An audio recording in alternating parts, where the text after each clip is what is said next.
Businesses thrive by knowing customer insights because today's insights are tomorrow's facts.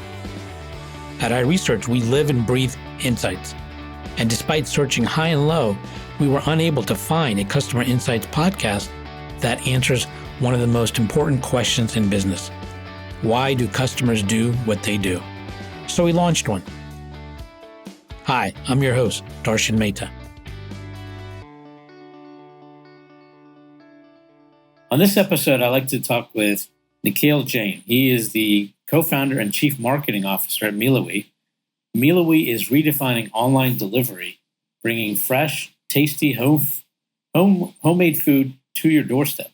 They empower talented home chefs to serve food that not only nourishes the body, but also feeds the soul. Welcome, Nikhil. How are you? Thank you so much, Darshan, for inviting me over here. I'm good. How are you? Good. I want to start off with a quote that you often like, and that is, the goal is to die with memories, not dreams. Tell me why you like that quote. So that quote has been with me from my, college days itself, because whenever I used to see people, people used to think very small and people used to not talk about their dreams. And they used to be like, with a very rigid mindset of being thinking small and doing things. I was very clear at that point of time that I want to do something and I want to not just dream it, I want to make it happen. I want to die with memories, not just dreams. So, when I heard this statement for the first time, I was like, oh man, this is this is the thing which I want. And that's how it has been stuck with me from last 5-6 years. And I've been following that from a long time.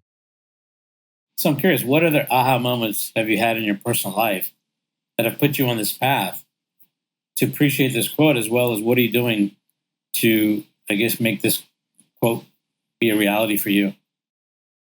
Oh, nice. Interesting question. So some of the dreams which I've made into a reality. So I'll answer this question in two parts. One is personal life and second is professional life. So in personal life, one of the biggest dreams which I've done is, I celebrated my mom and dad's 25th anniversary. I did the whole budgeting. I called the whole family and I made a big arrangement for them. I made a surprise party for them and they were truly happy. I did that just at the age of 21 and it was a dream coming true. And coming at the professional part, I always dreamt of being an entrepreneur, being in startup, being in, making a change in the society, bringing a change in the society, working on problems, which really needs to be solved. And that's how I'm doing. And, I've been currently working with multiple startups till now. And right now at Mealawe, we are solving this problem and we have gained a lot of traction and people are loving it. And we are proud of that, what we have built and looking forward to make it a bigger success now. So what are the things that really got you interested in entrepreneurship? And maybe you can tell me, what are 3 key lessons you've learned so far as you've been involved with being an entrepreneur? Okay. So the entrepreneurship journey was a tricky journey for me, to be honest, because at the start itself, I got some setbacks. So the first lesson which I learned is never trust anyone. You should be prepared. You just can't trust people. So you should be prepared legally. You should have proper agreements lined up with you. So first, don't trust anyone directly. Don't trust anyone blindly.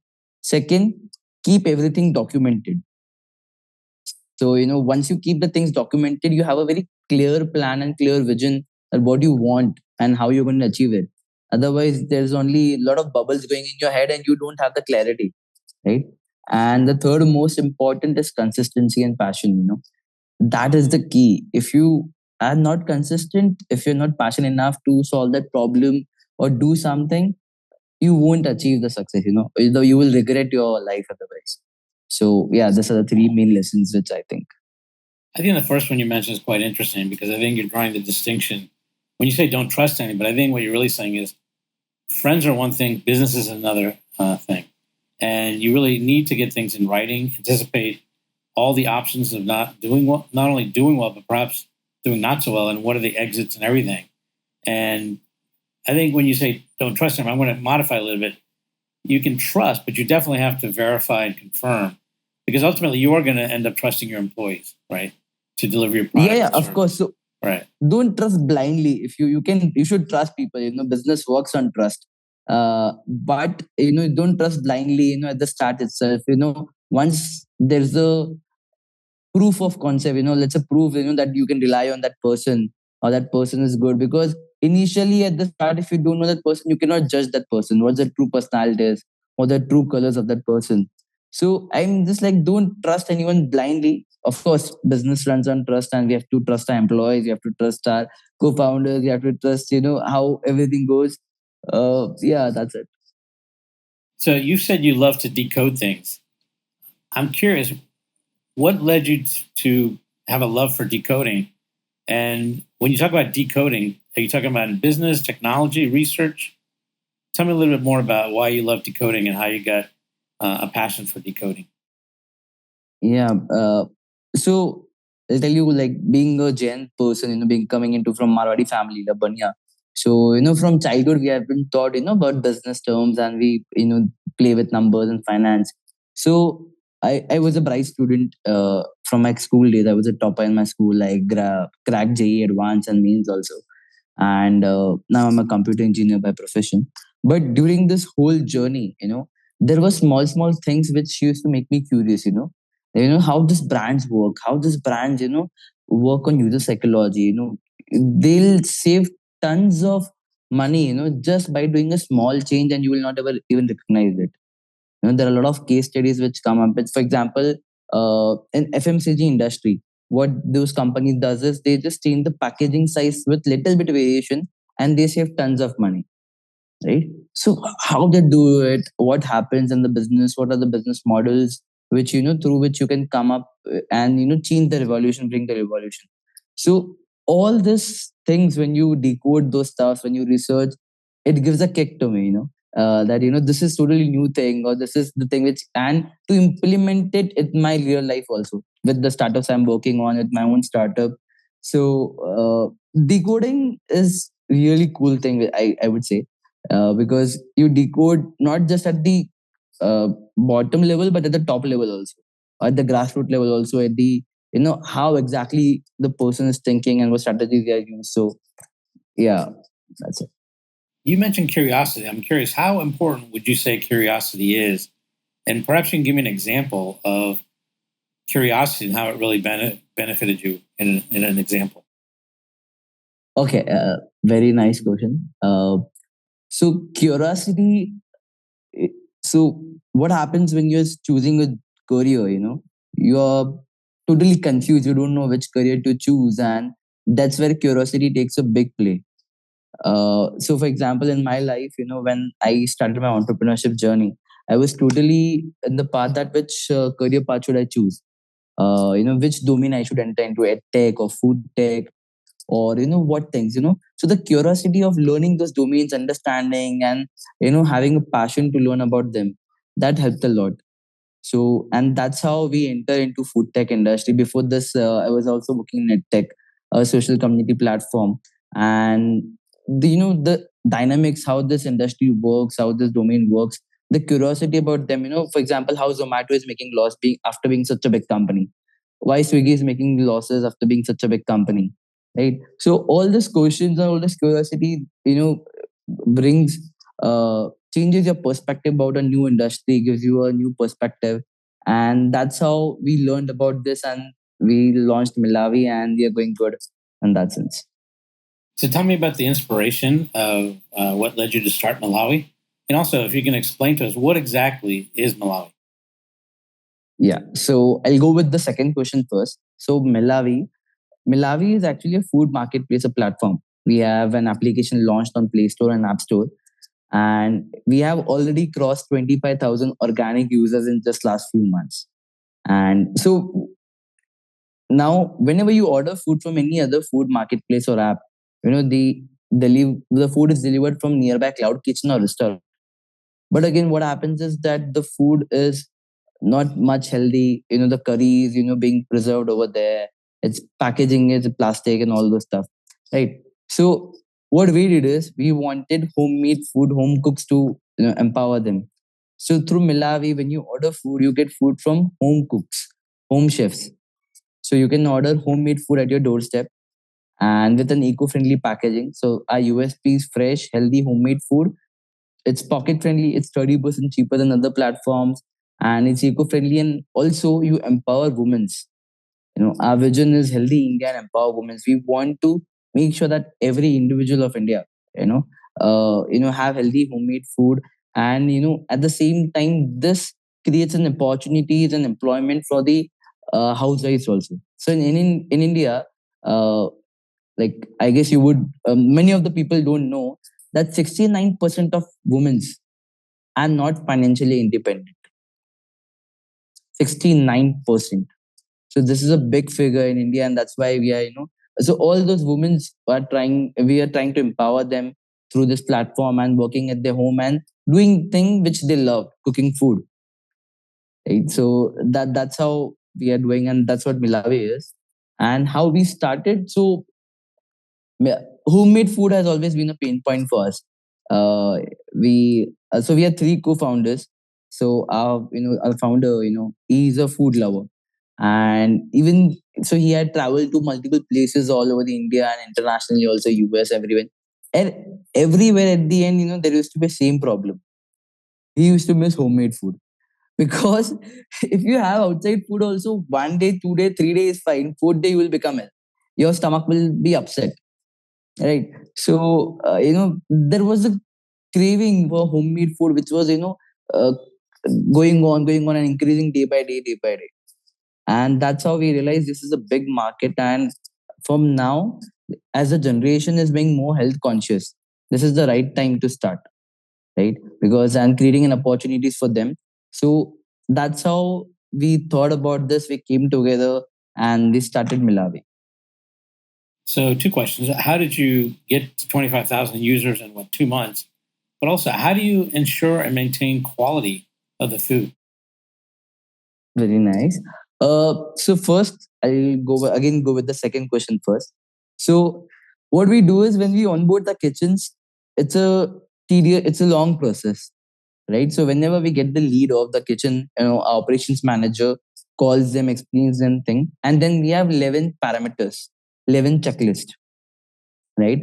So we check the locality, we check the background, we do the background verification, we see if the kitchen is clean or not, hygiene check, food tasting check. Our representative goes over there, tastes the food, checks the hygiene part, the raw materials and everything, right? And once that is done, the kitchen, if the kitchen is having FSI license, is fine. Else, we apply FSI license for them, food security license, food security and safety license, so that all the kitchens on Mealawe, we have 350 family kitchens, home cooks with us as of now in just one city. We are serving almost 120 pin codes in India, right? So in this cluster itself, we have 350 plus kitchens, and all the kitchens are FSI licensed kitchens, and everyone's are doing good business with us. And uh, we have very so many inspiring stories of different women from rich class to middle class to upper middle class to lower middle class. Someone is passionate about the food making food. Someone is doing it for her livelihood to feed their children, to be independent. So there are different stories, and we I feel very good, and I feel honored, when I listen the stories and feel that Mealawe is creating an impact in their lives. Interesting. How do you maintain brand identity when you have basically independent kitchens all out there? How do you ensure that you're actually still building your brand and people can associate? Because I'm sure at some point you may have competitors if you don't. How are you going to maintain brand equity as well as build it?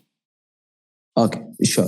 So, as Mealawe, we are very, as I said, we are very clear with the vision that we want to empower women, right? We want to we want to have healthy India and provide homemade food. So, whenever we onboard these kitchens, we are a company who is not user centric first, who is vendor centric first, home cook centric first. So we do all those things with the mind of keeping that home cooks are being empowered and home cooks are being incentivized. So the all these kitchens are working or cooking food at their home, right? So they don't have any physical outlet. So how whatever they promote is through our application itself. So our brand goes everywhere if they promote or we promote. Second, if any competitor also comes in, so we make, as I said, we are very home cook centric brand. So we make sure that our cooks are loyal to us. We create loyalty programs for them. We have different incentive plans for them, and we have engagement and training programs also for them. And we also are starting some financial assistance program for all the home cooks, so that even they can get some assistance to us. So yeah, so if the home cooks are loyal to us and being associated with Mealawe brand and they love the brand, they won't go to anywhere, and all the users will stick to Mealawe and will have a brand identity in that sense. So how did you get to 25,000 users in 2 months? Okay, so like we did some growth hacking. I did some growth hacking strategy. So we did a launch event on 16th of October, right? So 16th of October is celebrated as World Food Day. And last year's 2022 theme for the World Food Day was don't leave behind, right? So we also created one festival, we thought, let's do something on World Food Day. So, and as a launch event, we named it as Mealawe Food Festival. And it was the online food festival where we were giving free food worth rupees 16 lakh rupees on 16th of October. If you don't mind, convert 16 lakh into dollars for the rest of the audience that might not know how much that means. So it means almost $2,000. Okay. Okay, just hold on. Sorry, $20,000. Okay. Yeah. So $20,000 worth free food which we were giving, in the Pune city, right? So because we came up with that number because that was resembling with the date on the World Food Day. On 16th of October, we were providing free food worth 16 lakh, and we managed this to pull off this whole event in just 10 days. We got sponsors. We got sponsors from the city. We almost put 10 hoardings, big hoardings all over the city, radio ads, influencer marketing, and it was going viral. Everyone was talking about Mealawe through just one thing. And the best part is we didn't, like it was not a loss for us because everything was sponsored, right? So the food was being sponsored, the marketing expense was being sponsored. So we planned this whole event in such a way that everything gets sponsored and we get the traction. Also, the brands get the traction, right? So, and also as it was World Food Day, so we also partnered with some NGO, right? Because to donate food to watchmen, to maids, and all those people, so that we were giving a message that you have homemade food, tasty homemade food, but don't just you don't have it. Give it to the your maids and your watchmen also, right? So that's how we promoted it, and it went viral in just 1 week. Uh, we got almost on Instagram, we got 10 lakh views, more than 10 lakh views. Uh, yeah, and we got signups like almost 25,000 signups in just 1 month or 1.5 month in that span. What stage are you at now with Mealawe? So right now, we are at the growth stage. We are at the early revenue stage. We are doing good. We have a good traction on monthly orders, as well as we are doing B2B orders also. So we are serving to the corporates also. And so right now we are raising funds at the seed level, and soon we'll be raising a VC round. Interesting. And tell me your vision. Where do you want to go next, and what would you like to be 5 years from now? So for Mealawe, we feel that Mealawe can be a big brand, and we always tell that Mealawe is a brand of moms. Mealawe is a brand of food for everyone to resonate with. So in next 5 years, Mealawe is going to change the food industry. It's going to, because as home cook industry, home chef industry is unorganized market. It's not organized, right? There is no proper system in place, not proper ecosystem for it, and we are creating an end-to-end ecosystem for it. So we are going to bring a big revolution in it and make home cook industry, home chef industry coming at the top at the level of restaurants in the cloud kitchen industry. Yeah, so it will be a billion dollar business for sure. And so, how many women are now cooking, or how many cooks do you have, or how many kitchens? As I said, we have 350 plus family kitchens, 350 plus home cooks with us, and we also have around 350 or 400 leads with us, which will be onboarding by this month and will be in next 1 month. So by next month, then we'll be having around 600 to 700 home cooks in just one city, and we're expanding to other cities also. And so, how difficult has it been for you to build a team to support what you're doing at Mealawe? Yeah, it was pretty difficult to be honest, because as I said, this whole market is unorganized. There is because when you enter into an organized market, there's a set of steps already done. Someone has done it, so you know what needs to be done, how it needs to be done, right? But as this industry was new and it's unorganized market, there was no certain proper steps, how we should go ahead, how you should talk to them, because even those home cooks or women or moms they don't know much about this, right? So we have to aware them about this. We have to make a proper SOPs, proper systems for this. So initially the whole process was a little bit difficult, but slowly we have optimized it very well, and we have built a whole team, to support us with the same process. So you started, I believe, in the fall of 2022, correct? Yeah, we launched our application, final version of the application in October 2022, and we started working on it 1 year before that.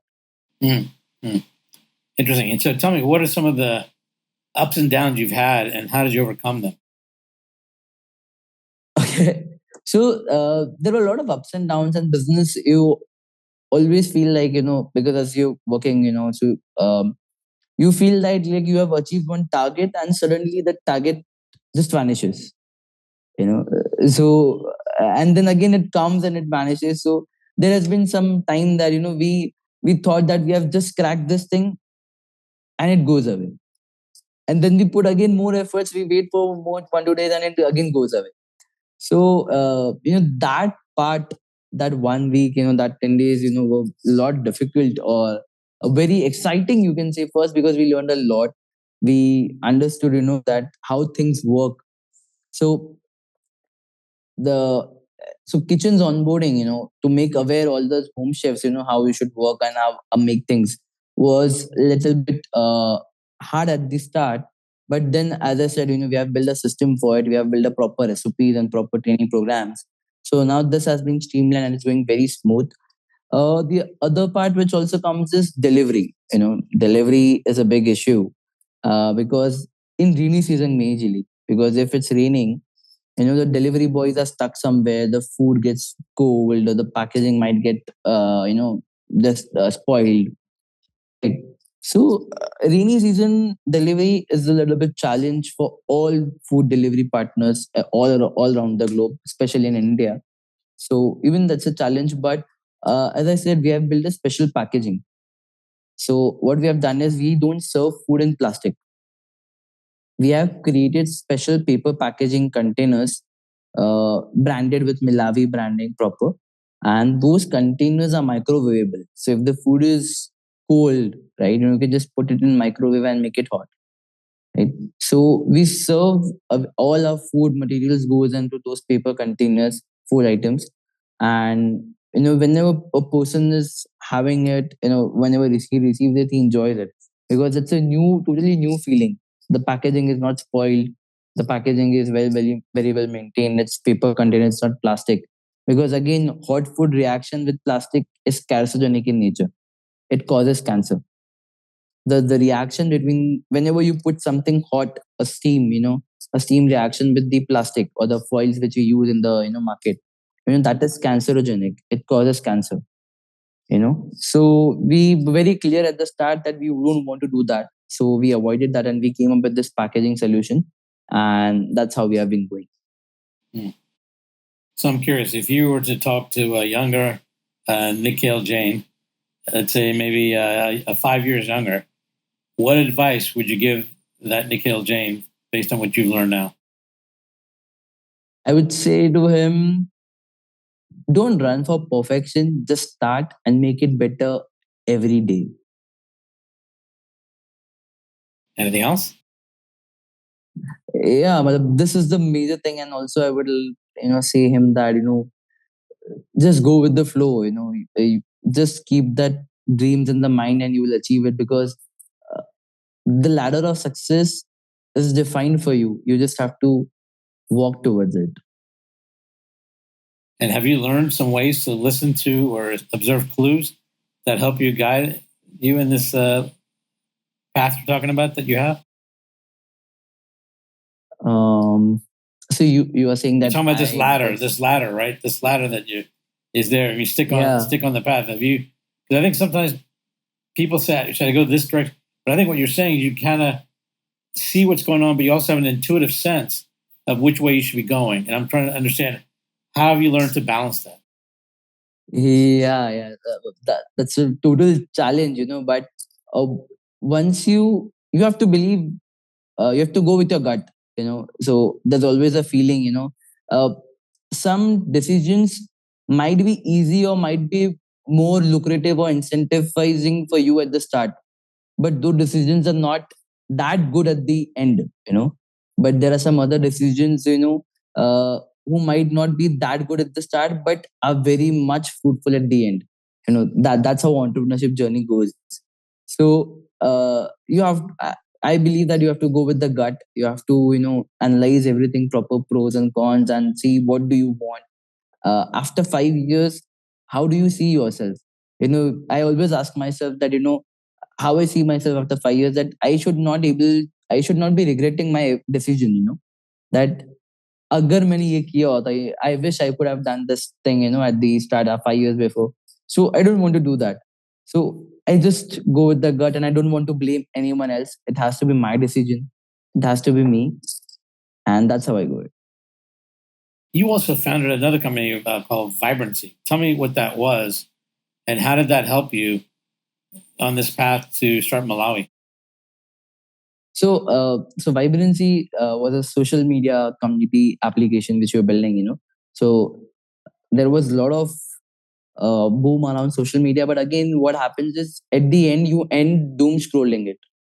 There's a lot of time wastage in the social media. They just, it's not much productive. And when I used to see myself or other youth, I was able to control myself and not just my waste my time on social media, but a lot of people in India, and especially youth, uh, could do so much things, could learn so many things and do something different, right? Create an impact in society. Uh, Learn about the passion or join a community, of the passion.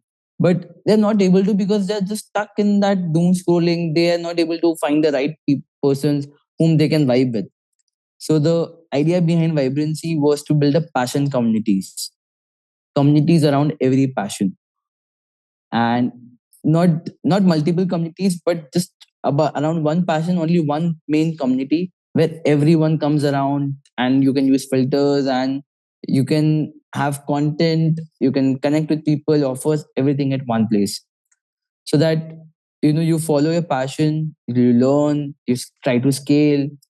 And that's how one of my passion was startup and business. And as you said at the start, I love decoding things. Love decoding businesses and how those things work, and curiosity. So that was one of my passion, and I know a lot of people have that but they're not able to explore that. So that's how we had started Vibrancy, and there were a lot of lessons which we learned from there, and then we started Malawi. So I'm curious, where do you see your industry going in the next 5 years? What do you see as the future in terms of the opportunities and even maybe some of the threats to home cooked meals that are being delivered but done independently by women who primarily stay at home? So the food industry is huge in India. As per the current market, as per 2022, the online food delivery in India is $8 billion. It's huge, and it is growing at 28.94 CAGR, current annual growth rate. So by 2026, it will reach around 30 or $40 billion. So it's a huge industry, and there's a huge potential in the market. So this home cook industry, so we believe that home cook industry is going to create its own market share in the online food delivery, because at the end people want this. People, because people are getting busy in their daily lifestyle, people are away from their home, they're not able to cook, and they cannot have everyday outside food, right? So the home cooked food industry is going to flourish like anything for sure. But yeah, but there are competitors, there are threats. There are a lot of other competitors also which are going on, which are very big players in the market, like Zomato and Swiggy. They are big players, but they are again into cloud kitchens and restaurants. So in online food delivery presence little affects because they have cash reserves, huge cash reserves. So they can again give high discounting, they can play with something. So there is some competitive with competition in the space, but we say that we are not here to compete with them. We are here to coexist with them, because homemade food delivery is going to create its own space, and Mealawe is going to create its own space and own brand. Interesting. Yeah. If you could have a meal to have a discussion with anyone in your industry, who would it be and why? Okay.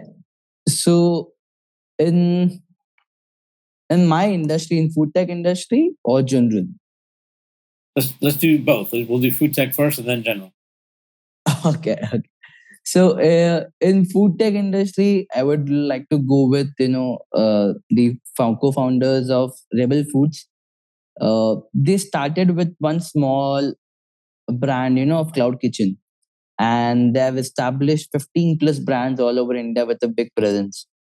So to creating starting a own small cloud kitchen and to creating multiple 15 brands and scaling it up is really commendable. So I would like to, definitely have a meal with them. So one meal can be home cooked meal about Mealawe, and one meal can be, of course, again their meals, their brands meals, and we would definitely discuss about various opportunities in food market and how it's going. And in general, uh, I would like to meet with Dhirubhai Ambani, Mukesh Ambani in specific, basically his son, who is handling the Reliance industry and Jio Industries. So in India or all over the world, Reliance and Jio has disrupting the ecosystem in its own special, unique way. That way is unique. They are, they. I do research a lot about them and I decode a lot of stuff. So I know one thing, especially is Reliance and Jio, especially do a lot of cost cutting. Because they do everything on such a large scale. They make sure that they optimize it by 0.01% also, each and every process. So how they handle such big industries, how they create, bring a disruption in the ecosystem, that's really commendable, and would love to, meet him and learn from all the spaces. So I'm curious, how do you maintain a consistent experience for the user when you're having independent cooks and kitchens and different dishes? How do you maintain a unified experience for the user? So food specifically has its own taste. Every user has its own taste, right? So once a user uh, chooses his kitchen, right? What he tries to do is he orders in the start. He orders, food from different kitchens, right? But once, you know, after a few days, he chooses the taste at what taste he wants to eat. Like, because everyone, it's normal, right? I use the human psychology that we have 10 restaurants around us, but we go to only 2 restaurants always around us. Because we trust them. We like that taste, right? So again, food taste matters. So for example, what we have done is uh, we have divided family kitchens into different cuisines. So because every family, every regionals have different taste notes. For example, Maharashtrian will have a different taste notes, Gujarati will have a different taste notes, uh, Rajasthani will have a different taste notes. So we have mentioned that, this family, this home cook is comes from which background and what is his or her taste notes, right? So once a user chooses, because as a user, I might want to eat Punjabi or I might want to eat Gujarati. So he chooses the kitchens accordingly, and he orders from there frequently again and again. So once the taste is established, so he orders from there and enjoys the home cooked food. And about the quality part, we make sure that we have a proper SOPs aligned with the kitchens also for the packaging and the quality, so that everything is again streamlined. Interesting. Yeah. Well, I want to thank you, Nikhil, for this conversation. I've enjoyed it. I've learned a lot about Me too. delivering from home. And again, thank you very much. I look forward to continuing conversation another time as well, and seeing where you have taken Mealawe into the next stages, and in fulfilling your vision. Thank you so much, Darshan, for inviting me. Would love to have conversations in future. And it was definitely a very nice conversation. I had some moments in the conversation I was like, this is like aha moment for me. This is something which that happened with me, and I'm realizing it now. So yeah, it was a very nice conversation. Thank you so much. Thanks again. Talk to you later. Take care. Getting to AHA was brought to you by iResearch. To find out more about us, head to iResearch.com and make sure to search for Getting to AHA in Apple Podcasts, Spotify, and anywhere else podcasts are found. And don't forget to click follow to ensure you don't miss any future episodes. Thank you for listening.